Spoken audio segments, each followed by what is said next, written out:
saya Nurhaliza Iskandar Alam dengan NIM 22108010668 dari Prodi Psikologi.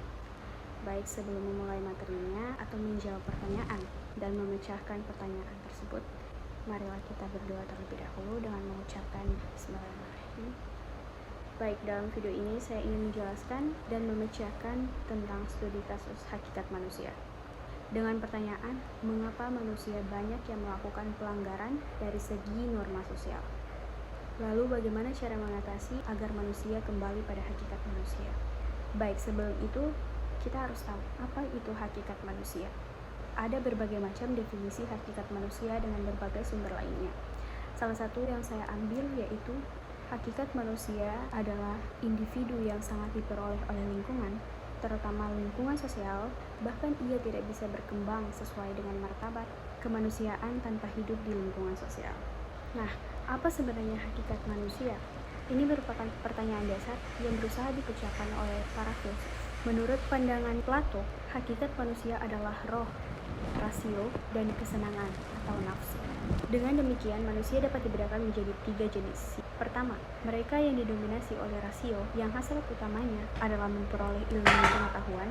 Kedua, manusia yang didominasi oleh roh, yang hasrat pertamanya adalah meraih prestasi. Ketiga, manusia yang didominasi oleh nafsu, yang hasrat utamanya adalah materi. Tugas rasio adalah mengontrol roh dan nafsu. Ketika membicarakan tentang hakikat manusia, pendapat para filsuf barat seperti Plato lah yang banyak dikaji. Padahal Al-Quran juga memiliki informasi jelas mengenai kemanusiaan. Dalam Islam, manusia berbeda dengan makhluk Allah yang lain, termasuk dengan malaikat, iblis, dan binatang. Manusia memiliki akal dan nafsu, menjadi pemikul amanah yang berat, serta bertanggung jawab atas segala yang diperbuat. Lantas apa itu hakikat manusia menurut Islam? Hakikat manusia menurut Islam yaitu 1. Manusia sebagai hamba Allah.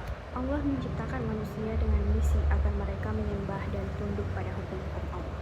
Hal ini tercantum dalam surat Az-Zariyat ayat 56 yang artinya, tidaklah aku ciptakan jin dan manusia melainkan supaya mereka menyembah. Kedua, sebagai Al-Nas. Al-Nas mengacu pada manusia sebagai makhluk sosial yang membutuhkan manusia lainnya untuk mengembangkan potensi dalam dirinya. Hal ini dijelaskan dalam firman Allah sebagai berikut. Hai manusia, sesungguhnya kami menciptakan kamu dari seorang laki-laki dan seorang perempuan yang menjadikan kamu berbangsa-bangsa dan bersuku-suku supaya kamu saling kenal mengenal. Sesungguhnya yang paling utama, yang paling mulia di antara kamu di sisi Allah adalah yang paling takwa di antara kamu. Sesungguhnya Allah Maha Mengetahui lagi Maha Mengenal. Quran Surat Al-Hujurat ayat 13. Ketiga, sebagai khalifah di bumi. Manusia diberi amanah untuk menjadi khalifah di muka bumi. Artinya, manusia memiliki wewenang untuk memanfaatkan alam guna memenuhi kebutuhan hidup, namun juga bertanggung jawab terhadap kelestarian. Hakikat manusia sebagai khalifah ini salah satunya dijelaskan dalam surah Al-Baqarah ayat 30 yang berbunyi, ingatlah ketika Tuhanmu berfirman kepada para malaikat, sesungguhnya aku hendak menjadikan seorang khalifah di muka bumi. Mereka berkata, mengapa engkau hendak menjadikan khalifah di bumi itu orang yang akan membuat kerusakan dan menumpahkan darah? Padahal kami senantiasa bertasbih dengan memuji engkau dan menyucikan engkau. Tuhan berfirman, sesungguhnya aku mengetahui apa yang kamu lakukan. Keempat, manusia sebagai Bani Adam. Al-Quran menerangkan dan menjelaskan bahwa semua manusia merupakan keturunan Nabi Adam alaihissalam dan bukan berasal dari hasil evolusi makhluk lain seperti yang dikemukakan oleh Charles Darwin. Sebagai Bani Adam, semua manusia berasal dari keturunan yang sama, sehingga saling bersaudara terlepas dari latar belakang agama, bangsa, dan bahasa yang berbeda-beda. Kelima, sebagai Al-Insan. Konsep Al-Insan merujuk pada potensi yang dimiliki manusia, antara lain kemampuan berbicara dan menguasai ilmu pengetahuan. Selain potensi positif, manusia juga memiliki kecenderungan berperilaku negatif. Contohnya, cenderung zalim dan kafir. Keenam, manusia sebagai makhluk biologis. Sebagai makhluk biologis, manusia berkembang biak, mengalami fase pertumbuhan dan perkembangan, memerlukan nutrisi untuk bertahan hidup, dan pada akhirnya akan mengalami kematian. Apabila malaikat diciptakan dari nur atau cahaya, dan iblis diciptakan dari nyala api, dalam surat Al-Mu'minun ayat 12-14, Allah menerangkan proses penciptaan manusia yang berasal dari syariat tanah hingga menjadi makhluk yang mulia.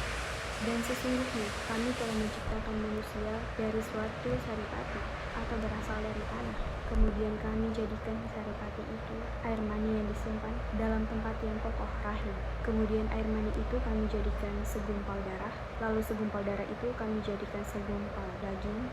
Dan segumpal daging kami jadikan tulang belulang. Lalu tulang belulang itu kami bungkus dengan daging. Kemudian kami jadikan dia makhluk yang berbentuk lain. Maka Maha Suci Allah, Pencipta yang paling baik. Nah, pertanyaannya, mengapa manusia melakukan banyak pelanggaran dari segi norma sosial? Alasan mengapa manusia banyak yang melakukan pelanggaran dari segi norma sosial. Pertama, tidak tahu. Kedua, tidak mau tahu. Sikap ini adalah sikap yang tidak mau mengambil resiko. Ketiga, terpaksa. Orang seperti ini tidak memiliki pilihan lain, ia harus terpaksa melakukannya. Biasanya dalam kondisi ekonomi, sosial, ataupun atas perintah atasan, dan mendapat ancaman dari orang lain. Keempat, tidak mampu mengendalikan diri. Orang seperti ini adalah orang yang mempunyai gangguan mental atau apapun itu yang tidak bisa mengendalikan dirinya untuk melakukan suatu kejahatan. Kelima, punya niat jahat. Orang seperti inilah biasanya akan melakukan makar perbuatan melanggar hukum. Ketika ada yang menjadi hambatan bagi dia untuk mencapai tujuannya, biasanya perbuatan ini sudah terencana terlebih dahulu. Seperti makar yang dilakukan oleh orang kafir Quraisy yang hendak membunuh Nabi Salman ketika hendak berhijrah ke Madinah. Keenam, sudah terbiasa. Bagi orang yang sudah biasa melakukan perbuatan yang baik maupun tidak baik, maka ia akan terbiasa melakukannya. Yang ketujuh, karena ada kesempatan. Manusia pada dasarnya cenderung berbuat baik atau melakukan sesuatu perbuatan yang melanggar hukum. Tetapi, oleh karena ada peluang atau kesempatan, ia pun melakukan perbuatan yang melanggar hukum. Kedelapan, membela diri. Alasan membela diri merupakan alasan yang tidak halal, seringnya dijadikan orang sebagai alasan untuk memperhalalkan perbuatan. 9, tergoda akan sesuatu. Menurut firman Allah dalam surah Ali Imran ayat 14 yang artinya dihiasi bagi manusia itu akan cenderung mencintai sesuatu berupa senang kepada wanita, kepada anak-anak, kepada harta benda yang berupa emas, perak, pada hewan ternak, dan kebun. Yang demikian itu adalah kesenangan sementara dalam hidup di dunia. Dan di sisi Allah tempat kembali yang lain. 10. Merasa selalu benar. Sikap seseorang yang merasa selalu benar, dia tidak mau mendengarkan pendapat orang lain karena pendapat orang lain tidak cocok dengan pendapatnya, sehingga ia berani melanggar hukum itu. Tapi orang semacam ini sangat sulit berhubungan dengan masyarakat lain karena egonya sangat tinggi. Ke-11, mempunyai backingan atau mempunyai orang dalam. Sebagai contoh bahwa dia punya keluarga sebagai pejabat yang terkenal di pemerintahan dengan memakai nama keluarga yang ia banggakan itu agar ia dapat pertolongan untuk menyelamatkan dirinya dari perbuatan-perbuatan kejahatan yang telah ia lakukan. 12. Karena lingkungan. Biasanya orang-orang seperti ini muncul dari berbagai lingkungan yang tidak baik. Lingkungan yang baik dan lingkungan yang tidak baik sangat-sangat berdampak pada manusia itu sendiri. 13. Mengambil atau memilih hukum yang menguntungkan. Contohnya, poligami. Dalam agama Islam diperbolehkan, tetapi dalam hukum negara tidak dibolehkan terkecuali ada alasan yang sah. Dan yang terakhir, tidak setuju dengan ketentuan hukum. Alasan ini jarang terjadi, tetapi bila diselidiki, mungkin pernah terjadi. Alasan melanggar hukum dalam konteks ini merupakan berkata dengan prinsip yang dianut seseorang. Nah, itulah dia alasan manusia yang melakukan pelanggaran dari segi norma sosial. Lalu bagaimana cara mengatasi agar manusia kembali pada hakikat manusia? Pertama, senantiasa memohon perlindungan dan pertolongan kepada Zat yang Maha Kuasa, karena Dialah Maha Pelindung dan Maha Perkasa yang tahu betul kelemahan diri kita. Tanpa pertolongannya mustahil kita dapat menang melawan hawa nafsu, karena Dialah yang memberi petunjuk kepada siapa yang Dia kehendaki. Bagaimana Allah melindungi kita dari godaan nafsu jika kita terlalu sombong untuk memohon pertolongannya. Kedua, senantiasa melatih diri untuk dapat mengendalikan diri dari nafsu dengan melakukan aktivitas ibadah, khususnya dengan berpuasa dan ibadah seperti zikir, sedekah, memperbanyak salat, sunnah, dan sebagainya. Ketiga, senantiasa menambah pengetahuan dan ilmu tentang hikmah dan kebijaksanaan dalam menjalani kehidupan, karena hidup terus mengalir dengan berbagai masalah dan problemnya. Pengetahuan terus berkembang, maka dengan pengetahuan akan memudahkan akal mengetahui baik dan buruknya sesuatu. Dengan terus menambah pengetahuan akan memudahkan ikhtiar mencari mana yang terbaik dan sesuai untuk diri kita. Berbeda dengan orang yang malas mencari ilmu dan tidak punya kacamata pembesar untuk menemukan kebenaran dan hikmah. Keempat, senantiasa berada bersama orang-orang yang saleh.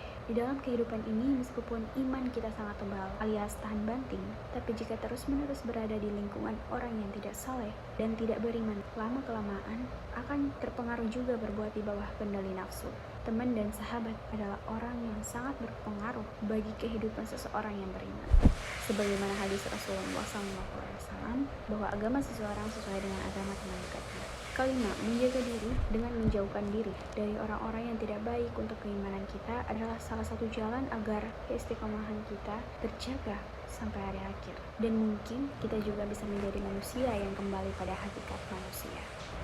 Terima kasih, itulah dia video saya tentang penjelasan studi kasus hakikat manusia. Demikian saya Nurhaliza Izkira Alam dengan NIM 22108011068 dari Prodi Psikologi. Saya ucapkan wabillahi taufiq wal hidayah. Assalamualaikum warahmatullahi wabarakatuh. Sampai jumpa.